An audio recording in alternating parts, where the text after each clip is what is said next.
Hey guys, how you doing? Good morning.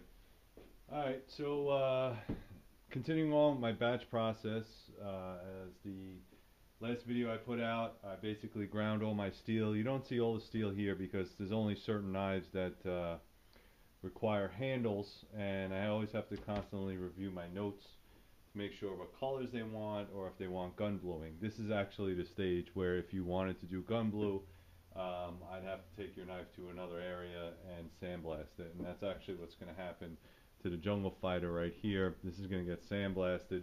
All these knives have already been sharpened. I like to pre-sharpen my knives just because if I don't want to have to worry about it later, especially if you're doing sandblasting. You probably have to do another touch-up because sandblasting will actually dull the knife, and then once you put the blue on, you have to give it one final sharpening. As far as the other knives go, by the way, they're not so bad. They're all sharpened, ready to go. This knife right here is pretty much complete as far as maybe a final polishing and a stropping, but we're going to put some handles on there as per whatever the client wants. I have a couple of micarta pieces.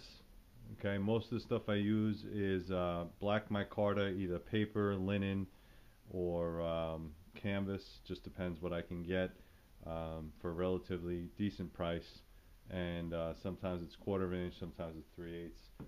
I have been known to do I guess like a liner. I don't think liners are all that necessary. They're mostly for aesthetic looks, which is nice.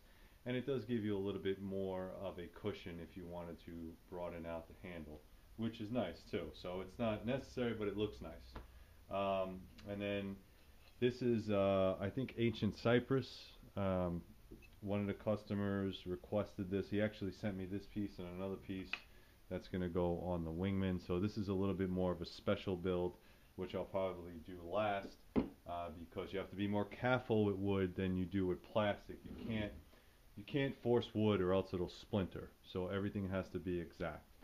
All right. So for the first three knives, I'll be working on the Master Chief, the Mosquito, and of course the Last Ditch 2. They're all getting black. My Carter, I think this is linen, which is nice. It looks really well. It looks well. It actually handles well. There's no swelling, there's no cracking, and you can beat it to death and it'll just last forever.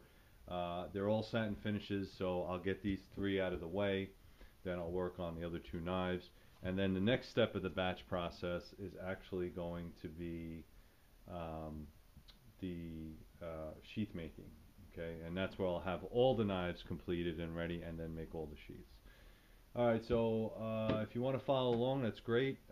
But that's what I'm going to be doing today. And thanks for coming by. If you're interested in any of the knives you see here, you can always go to threeriverblades.com. Thank you.